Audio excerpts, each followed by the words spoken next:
तो 0.11 सेकेंड आने के बाद अपन क्या करने वाले हैं, देखो ये तो अपने पास आ गया क्या, आपेक्षिक त्रुटि के लिए अपन ने क्या निकाला, माध्य निरपेक्ष त्रुटि निकाली है ना, माध्य निरपेक्ष त्रुटि, माध्य निरपेक्ष त्रुटि निकाली। अब अपने को क्या चाहिए, माध्यमान अपने पास है 2.6। तो अपन क्या करेंगे, देखो जब अपन आपेक्षिक त्रुटि निकालेंगे तो अपन सूत्र लगाएंगे, आपेक्षिक त्रुटि इज इक्वल टू माध्य निरपेक्ष त्रुटि मतलब 0.1 अपॉन 2.6, एक एक अंक ले लेते हैं अपन है ना, 0.1 अपॉन 2.6। माध्यमान क्या अपने पास 2.6 है, तो 2.6 ले लेते हैं अपन। तो अपने पास आंसर क्या आ जाएगा इसका, एक जीरो से एक जीरो क्या करेंगे, हटाएंगे, तो एक बटा क्या हो जाएगा अपने पास 26। अब इसका भाग देंगे अपन, या साइड में रफ काम के अंदर दे लेते अपन 26 का, कुछ नहीं है मतलब पॉइंट लगेगा, जीरो लगेगा, 26 दिया है ना, 26 टू 3 6 18 78 7 8 बचेगा अपने पास 22 बचेगा है ना, तो लगभग 8 बार जाएगा, तो 0 पॉइंट क्या आएगा अपने पास आंसर, 0.38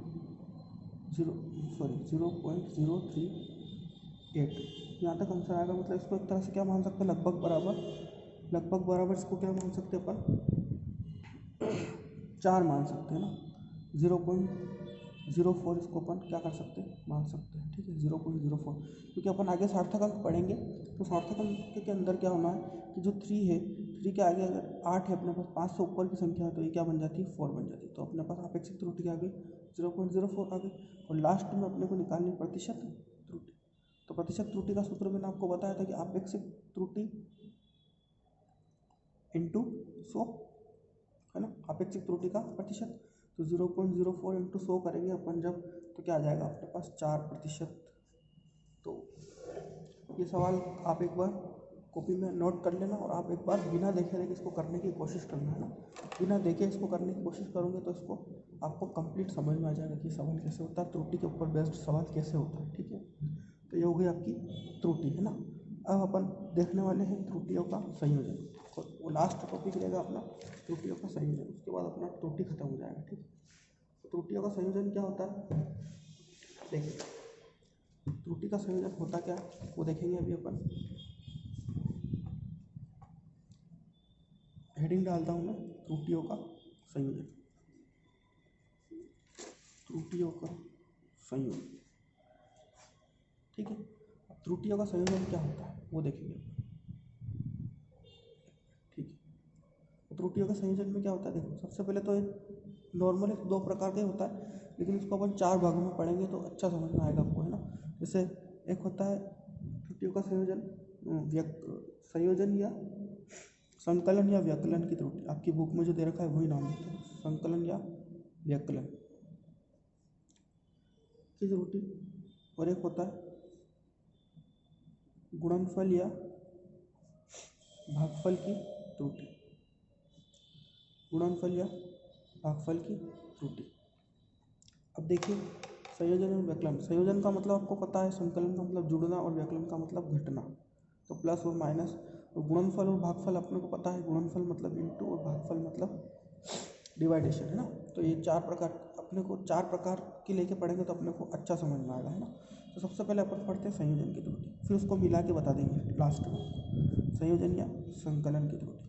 बहुत सिंपल चीज़ है, ध्यान से समझोगे तो समझ में आ जाएंगे, डेरिवेशन छोटे छोटे। तो देखो इसका एक कॉन्सेप्ट अपने को ध्यान रखना कि कोई भी चीज़ है अपने पास, मान लो एक त्रुटि अपने पास जेड है या फिर एक्स है, तो ये तो अपने पास प्रेक्षण है, अगर इसमें त्रुटि जोड़नी हो तो अपन क्या करेंगे, जेड प्लस डेल जेड, क्योंकि इसकी त्रुटि हमेशा निकालनी तो अपन आगे क्या लगा देंगे, डेल लगा देंगे। जैसे एक्स की त्रुटि निकालनी तो आगे इसकी त्रुटि कैसी हो जाएगी, डेल एक्स, वाई की त्रुटि निकालनी तो क्या हो जाएगी, डेल वाई, ऐसे जेड की क्या हो जाएगी, जेड प्लस डेल जेड है ना। तो अपन कोई भी प्रेक्षण मान लेते हैं, जैसे मानते हैं अपन Z is equal to A plus B, क्योंकि अपन संयोजन की त्रुटि की बात करें तो क्या बात करेंगे, Z is equal to A plus B माना, ठीक है। मतलब अपने पास एक प्रेक्षण है Z is equal to A plus B, A भी प्रेक्षण है, बी भी प्रेक्षण है और जेड भी प्रेक्षण, दोनों को जोड़ के अपने पास क्या आता है, जेड आता है। अब अपने को संयोजन की त्रुटि याद करनी है, इसलिए मैंने क्या लिया यहाँ पर, प्लस लिया, ठीक है। तो जेड इज इक्वल टू क्या हो जाएगा, ए प्लस बी। अब अपने को त्रुटि याद करनी है, तो देखो जेड की त्रुटि क्या हो जाएगी, जेड प्लस डेल जेड, इसकी त्रुटि इसमें जुड़ जाएगी, संकलन की बात कर रहे हैं अपन, जेड प्लस डेल जेड हो जाएगा इज इक्वल टू ए की त्रुटि क्या हो जाएगी, ए प्लस डेल ए हो जाएगी, प्लस है तो बीच में प्लस लगा देते, बी की त्रुटि क्या हो जाएगी, बी प्लस डेल बी। यहाँ तक क्लियर है, आपको कोई दिक्कत नहीं होनी चाहिए। जेड की त्रुटि जेड प्लस डेल जेड, ए की त्रुटि ए प्लस डेल ए और बी की त्रुटि बी प्लस डेल बी।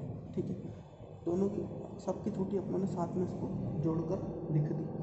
अब क्या होगा देखो, ये है अपने पास Z plus del Z is equal to, यहाँ पर देखेंगे अपन, इसको खोल देते हैं कोष्टक को, डेल प्लस डेल ए plus B plus del B. यहाँ तक कोई दिक्कत नहीं होनी चाहिए ना, A plus del A plus B plus del B.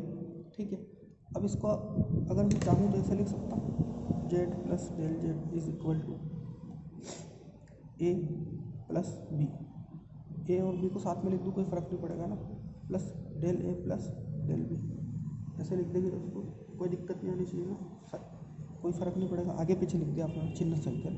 तो देखो ये हो गया अपने पास Z plus del Z is equal to. अब यहाँ पर अपन देखते हैं ये क्या लिखा हुआ है अपने पास, ए प्लस बी लिखा हुआ है। ए प्लस बी किसका मान है, ए प्लस बी किसका मान है, जेड का, तो इसकी जगह मैं जेड लिख सकता हूँ।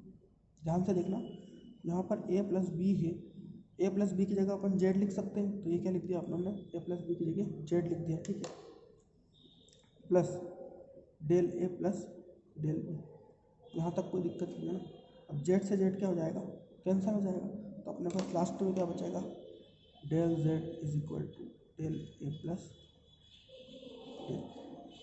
ये अपनी कौन सी त्रुटि होगी, संयोजन की त्रुटि होगी। इसका फॉर्मूला अपने को याद रखना है, डेल जेड इक्वल टू क्या होता है, del A plus del B होता है। ठीक है, कैसे आई वो आपको समझ में आ गई। अब अपन देख लेते हैं वियोजन की त्रुटि या माइनस व्यकलन है ना, व्यकलन या वियोजन की त्रुटि। तो कुछ भी नहीं करना है, इसमें सेम मेथड है, माना z is equal to a minus b मान लेंगे, क्योंकि अपन वियोजन की बात कर रहे हैं, माइनस की बात कर रहे हैं, तो इसमें क्या मान लेंगे, z is equal to a minus b मान लेंगे। ठीक है, अब z is equal to a minus b मानेंगे अपन, है ना। इसमें क्या हो जाएगा देखो, z की त्रुटि क्या लिखेंगे, z प्लस डेल जेड, वही है ना। यहाँ पर माइनस नहीं लगाना है, ध्यान रखना है, यहाँ पर त्रुटि हमेशा जुड़ती है ना, तो z plus del Z is equal to A की जगह क्या लिखेंगे, A plus del A, minus की जगह माइनस और बी की जगह बी प्लस डेल।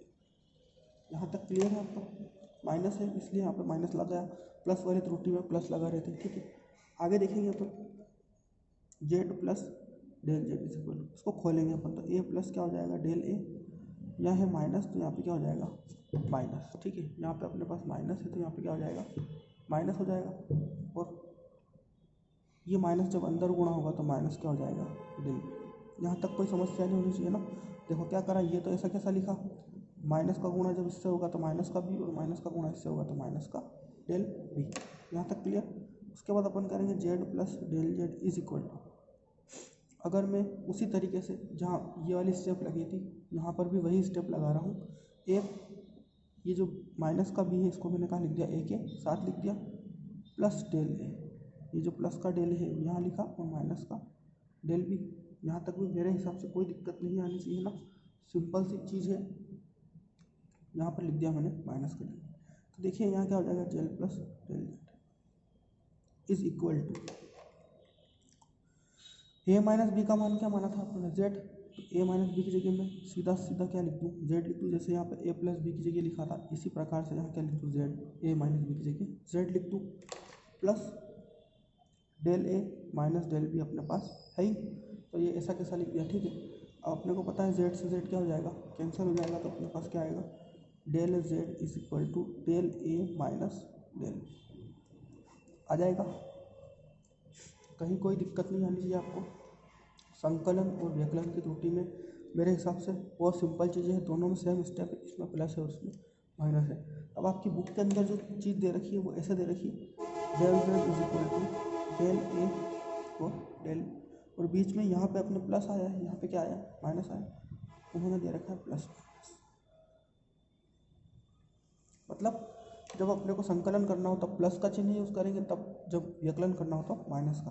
तो उस त्रुटि को बोलते हैं अपन संकलन या व्यकलन की त्रुटि। जो फर्स्ट वाली हेडिंग लिखी थी अपने संकलन या व्यकलन की त्रुटि, तो वो यही त्रुटि है, del z is equal to del A plus minus del b. मैंने अलग अलग इसलिए बताया कि आपको समझ में आ जाए। अगर मैं एक ही लेके चलता तो उसमें क्या करता, मैं ए प्लस माइनस डी करता, ठीक है, फिर यहाँ पे भी मैं प्लस माइनस डी करता, फिर यहाँ पे भी मैं क्या करता, प्लस माइनस भी करता है ना, यहाँ पे भी प्लस माइनस भी चलता, यहाँ पे भी प्लस माइनस भी और यहाँ पे भी प्लस माइनस भी, तो डायरेक्ट भी आ सकता था। लेकिन मैंने आपको अलग अलग करके इसलिए बताया ताकि आपको क्लियर हो जाए कि प्लस माइनस का मतलब क्या होता है ना। प्लस ऊपर है मतलब पहले पॉजिटिव, अगर इसको मैं ऐसे लिखूँ del A minus plus del B, तो ये नेगेटिव है, क्या है नेगेटिव, और ये क्या है पॉजिटिव। तो ये चीज़ आपको समझ में आ गई, संकलन और व्यकलन की त्रुटि। अब दो चीज़ें और है, गुणनफल या भागफल की त्रुटि। इसमें भी सेम ही है, थोड़ा सा चेंज है बस। गुणनफल और भागफल की त्रुटि क्या होता है देखते हैं। सबसे पहले गुण, इसको भी अलग अलग करके बता देते हैं ना। गुणनफल क्या होता है, अब देखो यहाँ पे अपन क्या मानेंगे, माना z इज इक्वल टू ए, मान सकते हैं, कोई सी दिक्कत वाली बात नहीं। देखो प्लस में क्या माना था अपनों ने, z is equal to A plus B माना था। माइनस में क्या माना था, z is equal to a minus b. गुणनफल में क्या माना, z is equal to a into b. A b मतलब क्या होता है, ए इंटू बी, तो कोई दिक्कत वाली बात नहीं होनी चाहिए यहाँ तक, है ना। अपन क्या कर रहे हैं, देखो वही z की त्रुटि क्या हो जाएगी, जेल plus Z plus del Z is equal to, A की क्या हो जाएगी A plus del A into B की क्या हो जाएगी बी प्लस डेल बी। यहाँ तक क्लियर, कोई दिक्कत वाली बात नहीं। अब z plus del Z is equal to, इसको खोलना आना चाहिए अपने कोष्टक को, कि जब दो कोष्टकों का गुणा करते हो तो अपने को गुणा करना आना चाहिए, कि पहले इसका गुणा इससे होगा, फिर इसका गुणा इससे, मतलब 4 पद बनेंगे अपने पास टोटल। पहले इसका इससे, फिर इसी का इससे, फिर इसका गुणा इससे, फिर इसका गुणा इससे, तो ये गुणा करना अपने को आना चाहिए।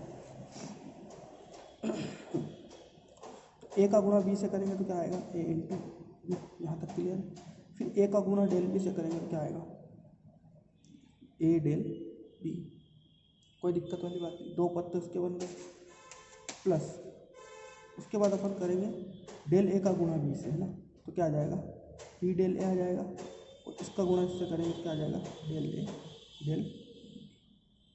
यहाँ तक क्लियर हो जाना चाहिए आपको, कोई दिक्कत वाली बात नहीं होनी चाहिए ना कि गुणा करने में क्या हुआ। एक बार और समझ लो, ए का गुणा बी से करा तो ए इंटू बी हो गया, ए का गुणा डेल बी से करा तो ए डेल बी। यहाँ तक क्लियर, इसका गुणा कंप्लीट। उसके बाद जब इसका गुणा करेंगे तो डेल ए इंटू बी, मतलब बी डेल ए लिख दिया, ठीक है, और del A into del B, तो del A into del B. यहाँ तक कोई दिक्कत वाली बात नहीं होनी चाहिए। अब देखेंगे अपन step z plus del Z is equal to, ये तो हो गया अपने पास A B, A into B मतलब ए बी, है ना, plus A del B plus B del A plus del A del B. यहाँ तक क्लियर। अब अपन देखेंगे कि ए बी की जगह, ए बी का मान क्या है, z, z is equal to क्या है ए बी, तो इसकी जगह मैं क्या रख दूँ, जेड रख दूँ, Z plus del Z is equal to, यहाँ रख दूँ Z plus A del B plus B del A. अब डेल का मतलब क्या होता है अपने को पता है कि डेल का मतलब क्या होता है, नगण्य होता है। क्या होता है, नगण्य। डेल का मतलब क्या होता है, नगण्य। नगण्य का मतलब लगभग जीरो, है ना। नगण्य का मतलब क्या होता है, लगभग जीरो। मैं यहाँ लिख देता हूँ, नगण्य का मतलब क्या होता है, लगभग जीरो ही होता है ना। तो जब दो डेल कहीं आ जाते हैं ना, डेल ए और डेल बी, तो ये लगभग किसके बराबर होते हैं, जीरो के बराबर होते हैं। तो ये यहाँ पे मैं जीरो लिख सकता हूँ, यहाँ लिख सकते हैं अपन डेल ए डेल बी लगभग किसके बराबर है, जीरो के बराबर है। तो z plus A del B plus B del A, ये बचा। अपने को पता है, इसको अपन कट कर देंगे, z से z क्या हो जाएगा, कैंसिल हो जाएगा। तो क्या बचेगा, del z is equal to A del B plus B del A. ये अपना गुणनफल वाला सूत्र है। क्या है, गुणनफल वाला। यहाँ तक मेरे हिसाब से कोई दिक्कत नहीं होनी चाहिए। गुणनफल बहुत सिंपल चीज़ है। सबसे पहले बस इसमें थोड़ा सा गुणा करने का धीरे धीरे सीख जाओगे आप, प्रैक्टिस करोगे तो। ए का बी से करेंगे तो ए बी, ए का डेल ए का बी से करेंगे तो ए डेल बी, फिर डेल ए का ए का बी से करेंगे तो ए बी, ए का डेल बी से करेंगे तो ए डेल बी, फिर डेल ए का बी से करेंगे तो बी डेल ए और ए डेल बी। इसको अपन क्या मान लेंगे, नगण्य मान लेंगे, तो ये अपनी त्रुटि आ जाएगी, ठीक है। अब अपने पास है लास्ट भागफल वाली, कौन सी है, ये सब सबसे सिंपल चीज़ है ना। भागफल वाली में अपने को क्या करना, यहाँ तक सेम है। जो गुणनफल वाली में करते हैं वो तो अपने को करना है। चल एक बार कर लेते हैं, है ना। भागफल में अपन मानेंगे क्या, माना z is equal to A बटा बी ही मानेंगे अपन, क्योंकि भाग का मतलब तो क्या होता है, बटा ही होता है। तो z is equal to A बटा बी माना आपने, ठीक है। अब इसको क्या करते हैं अपन, z को तो लिखेंगे z plus del z is equal to A plus del A upon b plus del. यहाँ तक क्लियर है। जो सब त्रुटियों में करते हैं वही अपनों ने इस त्रुटि में भी करा कि z की जगह तो z प्लस डेल z लिखा, a की जगह a प्लस डेल a और b की जगह b प्लस डेल b। यहाँ तक मेरे हिसाब से कोई दिक्कत नहीं होनी चाहिए, ठीक है। अब अपन करने के वाले, ध्यान से समझना है इसको, ठीक है। अपन क्या करने वाले इसको थोड़ा सा ध्यान से समझना है। इसमें क्या करने वाले अपन कि देखो z प्लस डेल z है, इसको तो एज इट इज लिखेंगे अपन। यहाँ से मैं ले लूँ a कॉमन, क्या ले लूँ, ध्यान से समझना इसको, इस स्टेप को, भाग वाली थोड़ी सी स्टेप टेढ़ी है लेकिन आ जाएगी समझ में। a कॉमन ले लूँ तो a जब कॉमन लूँगा तो अंदर क्या बचेगा, 1 बचेगा, प्लस यहाँ क्या बचेगा, डेल a अपॉन ए। जो चीज़ कॉमन लेते हैं उसका क्या लगता है, भाग लगता है। देखो यहाँ पे भाग लगा तो a से कट के क्या आ गया, 1 प्लस डेल a अपॉन ए। इसी प्रकार यहाँ पर ले लूँ मैं b कॉमन, क्या ले लूँ, b कॉमन ले लूँ, तो मेरे पास क्या बचेगा कि अंदर तो बचेगा 1, क्योंकि b का b से भाग लगेगा तो 1 प्लस डेल b अपॉन। यहाँ तक मेरे हिसाब से कोई दिक्कत वाली बात नहीं होनी चाहिए, ठीक है। अब इसमें करते क्या है अपन, देखिए ये तो अपने पास z plus del z is equal to A बटा बी है। ए बटा बी क्या का मान क्या है, z है, तो इसकी जगह क्या रख दूँ, z रख दूँ, कोई दिक्कत नहीं। A plus del A 1 plus del A upon 1 plus del B upon P. यहाँ तक कोई दिक्कत नहीं। अब देखो ये z है, इसके नीचे कुछ नहीं मतलब एक, इसके नीचे भी कुछ नहीं मतलब एक, इसका भाग इधर लगा तो कोई दिक्कत नहीं है ना। तो z जब इधर आ जाएगा तो क्या बनेगा, देखो स्टेप अपने पास है z प्लस डेल z, तो z के नीचे भी क्या आ जाएगा, z प्लस डेल z के नीचे भी क्या आ जाएगा, z। मैंने इस z को क्या किया, ब्रज गुणा करके नीचे भेज दिया, तो z के नीचे भी z आ गया और डेल z के नीचे भी z आ गया। अब उधर क्या बचा अपने पास, 1 प्लस डेल ए upon 1 plus del B upon B, ठीक है। ये z से z कैंसिल, यहाँ क्या बचा अपने पास, 1 बचा plus del z upon z, ये तो ये बचा is equal to 1 plus del A upon A. अब देखिए इसकी पावर 1 है, कोई दिक्कत, इसकी पावर भी कितनी है, 1 है, तो 1 plus del B upon b की पावर कितनी है, 1 है। जब इस पद को मैं ऊपर भेज देता हूँ गुणा में, अभी काय में है ये बटा, भाग में है, जब इस ऊपर जाता है तो 1 plus del B upon b की पावर क्या हो जाती है, माइनस का 1 हो जाती है। कोई दिक्कत वाली बात नहीं होनी चाहिए।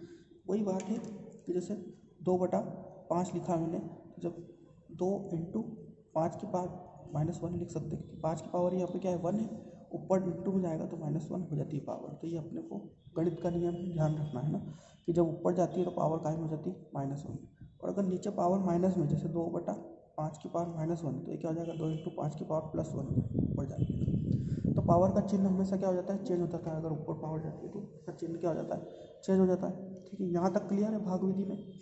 अब एक लास्ट स्टेप और आपको याद रखनी कि 1 plus del Z upon z तक तो अपन पहुँच गए, 1 plus del A upon a तक भी अपन पहुँच चुके। अब देखो यहाँ पे 1 है तो यहाँ पे अपन क्या लिख दिया, 1 ही लिख दिया, ठीक है। और यहाँ पे क्या लिखेंगे अपन, डेल बी अपॉन बी है, तो ये डेल बी अपॉन बी लिख दूँ, ठीक है। यहाँ पे पावर कितनी है अपने पास, माइनस की 1 है, तो ये माइनस की पावर क्या आ जाती है, यहाँ पे आ जाती है ना, कहाँ पे आ जाती है, यहाँ पे आ जाती है। तो ये क्या हो जाएगा, 1 minus del B upon b. अब आप बोलोगे कि सर ये क्या कर दिया, माइनस की पावर ऐसे आगे कैसे आ जाती है।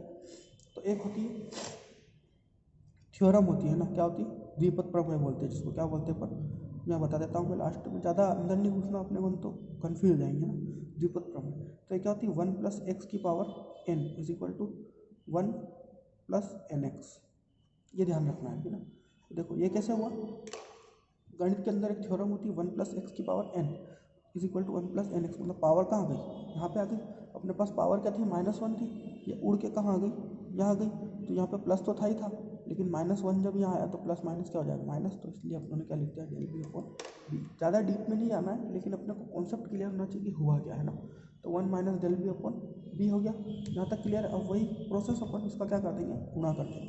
तो 1 plus del Z upon Z is equal to, देखो 1 का 1 से करेंगे तो क्या आएगा 1 आएगा, फिर 1 का इससे करेंगे तो क्या आएगा डेल बी अपॉन बी आएगा, फिर इसका इससे करेंगे तो क्या आएगा plus del A upon A, और फिर इसका इससे करेंगे तो प्लस माइनस माइनस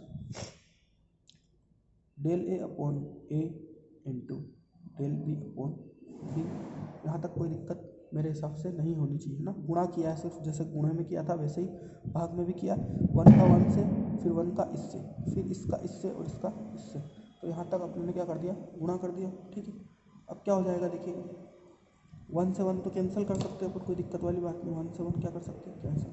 तो क्या बचेगा अपने पास del Z upon Z is equal to, देखो इस प्लस वाले को मैं आगे लिख दूँ कोई दिक्कत नहीं, डेल ए अपॉन ए, इस माइनस वाले को मैं पीछे लिख दूँ del B upon B, minus del A upon A into del B upon. ठीक है, यहाँ तक कोई दिक्कत मेरे हिसाब से नहीं होनी चाहिए, है ना। अब देखिए वही तरीका वापस जो अपनों ने गुणे में किया था, ये वाला है ना, कि जहाँ पर 2 डेल आ जाए मतलब इसको क्या मान लेंगे अपन नगण्य मान लेंगे, into del B upon b नगण्य, है ना, क्या मान लेंगे इसको नगण्य मान लेंगे, तो क्या हो जाएगा आपके पास del Z upon Z is equal to del A upon A minus del B upon B. ये आपकी कौन सी त्रुटि हो गई, भाग वाली त्रुटि हो गई। इसको एक बार और आप रिवर्स करके देखना तो आपको अच्छी तरीके से समझ में आ जाएगी भाग वाली। थोड़ा सा अपने को लेवल तो बढ़ाना ही पड़ेगा, है ना, तो धीरे धीरे लेवल बढ़ेगा तो आपको समझ में आता रहेगा, ऐसे घबराने की ज़रूरत नहीं है। बस इसमें क्या किया आपने ए अपॉन बी के रूप में लिया, उसके बाद कॉमन लिया, कॉमन लेने के बाद इसका मान जेड रखा और भाग दिया, भाग देने के बाद आपने क्या लगाई इसकी पावर ऊपर भेजी तो -1 हो गई, और -1 द्विपद प्रमेय के अनुसार आगे आ गई, उसके बाद दोनों का गुणा किया और नगण्य मान लिया, तो ये हुई भाग। अब देखो योग या फिर व्यकलन दोनों को अगर साथ में लिखेंगे तो कैसे लिखेंगे, del z equal to del A plus minus del b, और अगर गुणा वाली लिखेंगे या भाग वाली लिखेंगे तो क्या लिखेंगे del Z upon Z is equal to del A upon a plus minus del B upon B. ये गुणा वाली में भी अगर अपन जेड का भाग दे देते तो ये हो जाता है ना। तो ये आगे आपको क्लियर समझ में आ गया कि कैसे होती है त्रुटि। ठीक है, तो ये चारों प्रकार की त्रुटि आपको समझा दी। अगर ये आपको समझ में आ जाए तो आप इसको कॉपी में उतार लेना। अगर कोई दिक्कत आती है समझने में या कोई प्रॉब्लम आती है तो मेरे से आप बेझिझक पूछ लेना। अगर और इससे पहले जो मैंने आपको सवाल करवाया है ना वो सवाल भी एक बार आपको कर लेना है। ठीक है, तो ये एक बार इसका स्क्रीनशॉट ले लेना अगर आपको कॉपी में उतारना है तो। ये प्लस वाली हो गई, ये माइनस वाली, दोनों का सम्मिलित रूप ये हो गया। ठीक है, और ये गुणा वाली है अपने पास, ये गुणा वाली त्रुटि है। ठीक है, और ये कौन सी है, भाग वाली त्रुटि है ना। तो त्रुटि अपनी अगर आपको समझ में आ जाता है तो कोई दिक्कत नहीं, अगर नहीं समझ में आता है तो आप 10 बार मेरे से पूछ सकते हो। ये त्रुटि होने के बाद ही अपन समझ में आने के बाद ही अपन आगे बढ़ेंगे। उसके बाद अपन नया टॉपिक स्टार्ट करेंगे, लास्ट टॉपिक होगा अपना इस लेसन का, वो भी इस त्रुटि मतलब त्रुटि इतना ही बड़ा है लेकिन इसको आराम से अपन कवर करेंगे, कोई दिक्कत वाली बात नहीं है, आ जाएगा समझ में। तो घबराने की ज़रूरत नहीं है, अगर कोई दिक्कत आती है तो आप 10 बार पूछो, लेकिन थोड़ा सा लेवल अपना धीरे धीरे बढ़ेगा क्योंकि अब 11th की फिजिक्स है तो बिल्कुल भी सिंपल चीज़ तो नहीं आएगी, लेकिन इसमें अगर आपको कोई दिक्कत आ रही हो तो मेरे से आप पूछ सकते हो। ठीक है, ओके, धन्यवाद।